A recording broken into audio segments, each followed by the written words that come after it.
समाजवादी पक्षाचे नेते अबू आझमी यांच्या विरोधात ठाण्यात सकल मराठा समाज आक्रमक झालाय। सकल मराठा बांधवांनी आंदोलन करत आझमींच्या प्रतिकात्मक पुतळ्याचं दहन करण्याचा प्रयत्न केला। या आंदोलनादरम्यान आझमींच्या फोटोला पायदळी तुडवत मराठा बांधवांनी तीव्र निषेध नोंदवला। यावेळी धनंजय मुंडे आणि राहुल सोलापूरकर यांच्या विरोधातही घोषणा देण्यात आल्या। संतोष देशमुख यांना न्याय मिळावा अशी मागणी करत जोरदार घोषणाबाजी करण्यात आली। आज आंदोलन घेण्यात आलेलं आहे।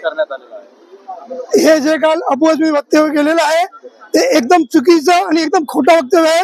ही पियाव आहे, याचा आम्ही जाहीर मराठा समाजातर्फे जाहीर निषेध करतो आणि याला तात्काळ देशद्रोहाचा गुन्हा दाखल होऊन याला तात्काळ अरेस्ट झाली पाहिजे। म्हणून आज आम्ही इथे लोकशाही मार्गाने अजून तरी आंदोलन करतोय। ही जी पियाव आहे ही इथे थांबली नाही। यांना जर का एवढा पुळका असेल ना त्यांनी खुशाल पाकिस्तान जाऊन राहावं। त्यांनी खुशाल पाकिस्तान जाऊन त्यांचा देश आहे ना तर जाऊन राहावं त्यांनी। इथं त्यांचं काही काम नाहीये। ही अशी खूप पियाव आहे जे अजून त्यांचं रक्त उसळत आहे। मी तर म्हणतो औरंगाची जी समाधी आहे ती उकळून फेकली पाहिजे। त्याच्यामुळे हे सगळं घडतंय।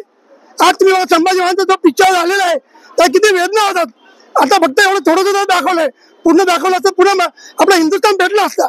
ही औरंगाची अवलाद आहे आणि हे मुद्दाम जाणून बुजून करताय। माझी प्रशासन आणि तो तर पहिला देशद्रोही आहे। त्याला त्यावेळेस काँग्रेसच्या सरकारने त्याला अरेस्ट नाही केला।